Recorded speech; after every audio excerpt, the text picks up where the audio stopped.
రంగారెడ్డి జిల్లా మొయినాబాద్లో 4 సంవత్సరాల చిన్నారిపై లైంగిక దాడికి యత్నించిన కామాంధుడు చిన్నారి కేకలు వేయడంతో యువకుడిని పట్టుకొని చితకబాది మొయినాబాద్ పోలీస్ స్టేషన్లో అప్పగించిన స్థానికులు.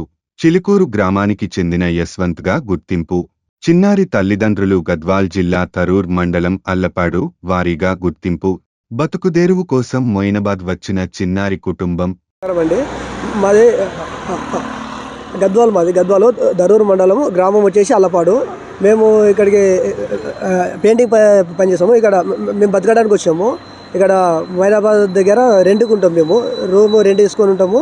ఇక మా పాప బాత్రూమ్కి వెళ్ళింది. ఇక్కడ బాత్రూమ్కి వెళ్తే ఇక చిలుకూరు ఆయన ఎసి వాళ్ళు చిలుకూరు వాళ్ళు.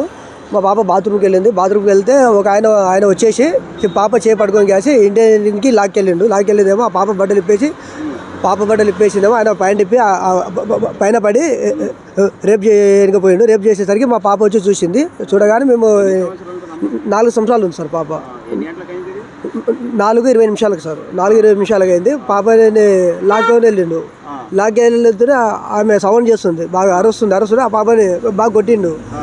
బట్టలన్నీ ఇప్పిదేమో. ఆయన పైన తిప్పేసి పాప మీద పడిందేమో.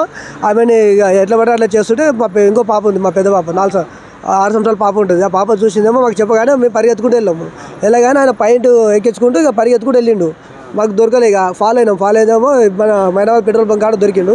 ఆయన పట్టుకొని కాసి కొట్టిందేమో. మళ్ళీ అందరు పబ్లిక్ కూడా కొట్టారు. అందరు కలిసి కొట్టారు. కానీ పబ్లిక్ ఉండి కాసి ఫోన్ చేసాను పోలీసు వాళ్ళకి. ఫోన్ చేసినామో ఇక తీసుకొని వచ్చి పోలీసు వాళ్ళు స్పందించిందేమో. వాళ్ళని తీసుకొని వచ్చి కేసు నమోదు చేస్తున్నారు వాళ్ళు. ఈ పరిస్థితి మళ్ళీ ఇంకా వేరే ఆడపిల్లకు కూడా రాకూడదు. ఇప్పటికీ చాలా జరుగుతున్నాయి. ఈ పోలీసు వాళ్ళు ఊగా చూస్తున్నారు, తీసుకోబోతున్నారు, మామూలుగా శిక్ష వేస్తున్నారు. ఇలాంటి పరిస్థితి మళ్ళీ వేరే ఏ ఆడపిల్లకు కూడా, వేరే తల్లిదండ్రులకు కూడా ఇబ్బంది కాకుండా కఠిన శిక్ష శిక్షిస్తారని మేము ఆశిస్తున్నాము. ఇటువంటి పరిస్థితి మళ్ళీ రాకూడదని మేము ఆశిస్తున్నామండి.